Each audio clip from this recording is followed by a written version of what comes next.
there's no way anyone can understand the pain. And it scares people, and it makes people uncomfortable.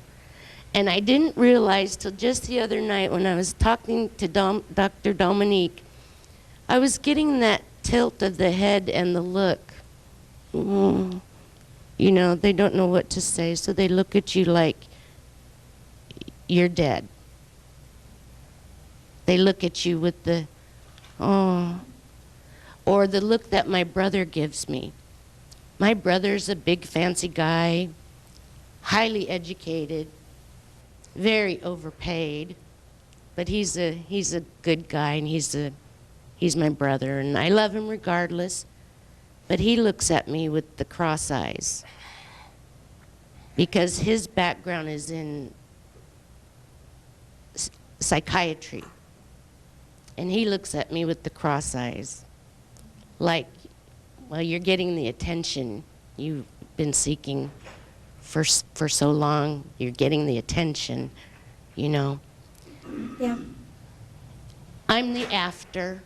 I'm 2 years after, and I'm not 100%, but my life was worth nothing 2 years ago. So.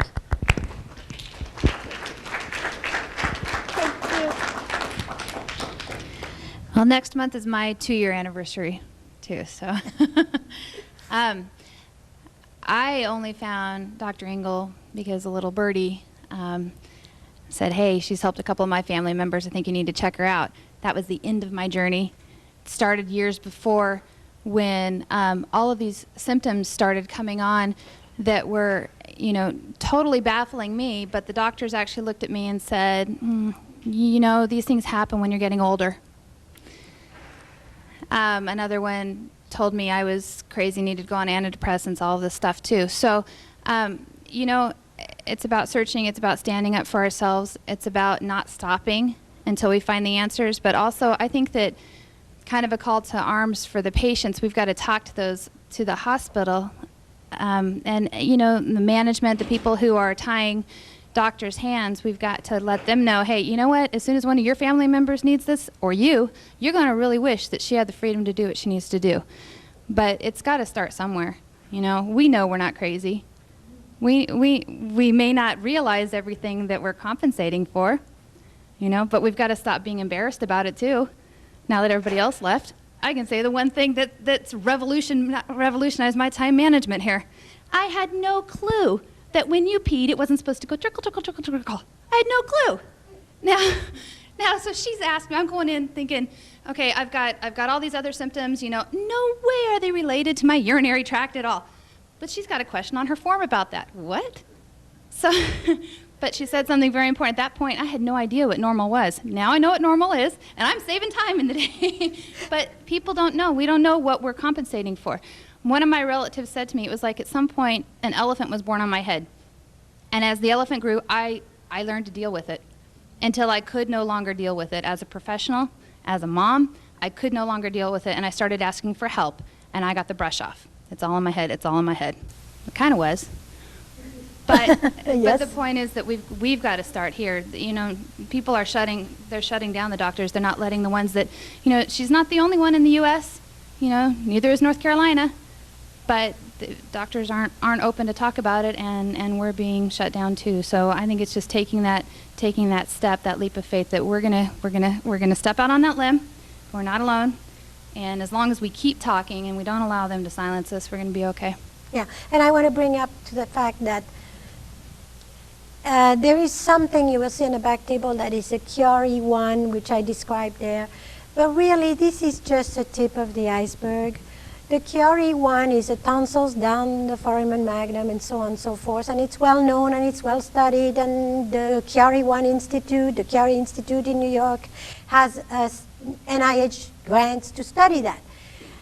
But we cannot just stop and looking at that, because really it's the posterior fossa, it's that opening there, and is there anything that's blocking the passage? Now, you don't know it, but the Chiari has to be, according to standard, what can I say, 3 to 5 millimeters below the foramen magnum. 3 to 5 millimeter below the foramen magnum.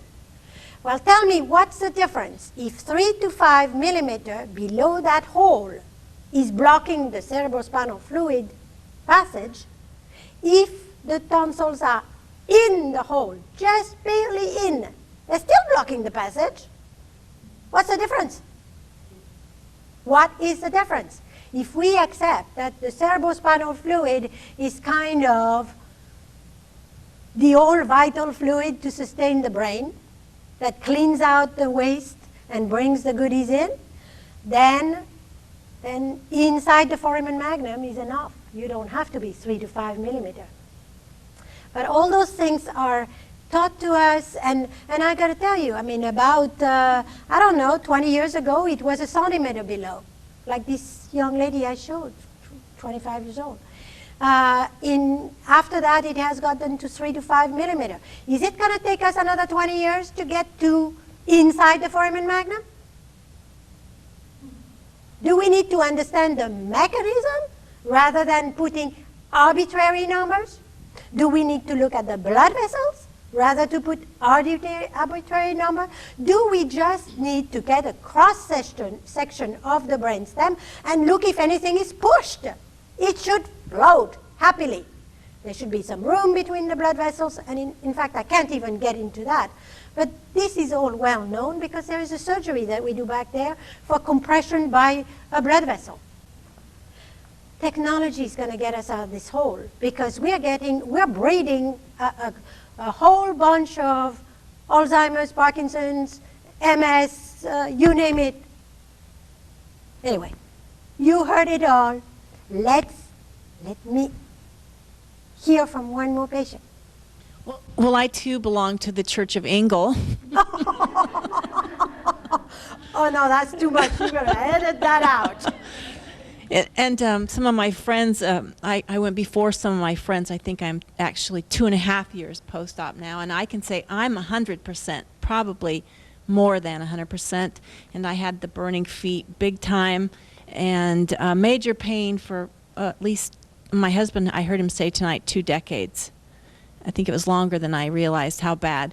I also heard him say I used to sleep in another bedroom 4 or 5 nights a week. After I got so tired of trying to sleep in my own bed and waking him up, I would just leave the room. And I watched more Nick at Night than anybody I know because the drugs didn't kill any of the pain. So we'll just skip all that. Every symptom she's ever talked about and more have gone away. I felt like a 70-year-old woman. I would have to decide if I was going to grocery shop, pick up the dry cleaning, or cook dinner. I could do 1, maybe 2 in one day, but not 3. Pick one.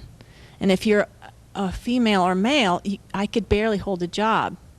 Couldn't take medicine and hold a job, and it wasn't going to kill the pain, so you just worked. And my family doctor, I said, I don't know what I'm going to do. If this keeps going like this, I'm going to have to go on disability. He said, don't you realize you are disabled? You should be on disability. I said, well, that's not going to do me any good. But technically I was, and I'd had a cervical MRI a year before I finally got to Dr. Engel that was read normal. I'd been to every quality medical person in the state, quality people, and still hadn't gotten to the right people, and had 3 low back surgeries before I got there. So I went from a 70-year-old woman to someone well below my true age, and I'm hiking. I just finished an 11-day backpacking trip with a 65-pound backpack, so it doesn't get any better. And if you guys still have pain, keep going. You will get better. It takes time. Your brain has to rest, and you've got to tell it it's going to get better. The pain will go away if you tell it it's going to go away. So you keep pushing. Our responsibility is to keep us as mentally and physically fit as we can so that we look good for her, because she's going to hold us up as her examples when she gets called on the carpet in front of her other 5,000, so she can promote what she can do and do very, very well. So we have to look good. We are, I feel like, a very privileged few that can walk around, hold my hairline up in the summer and show everybody the beautiful scars I have, because I have no more pain. Thank you very much. You're welcome.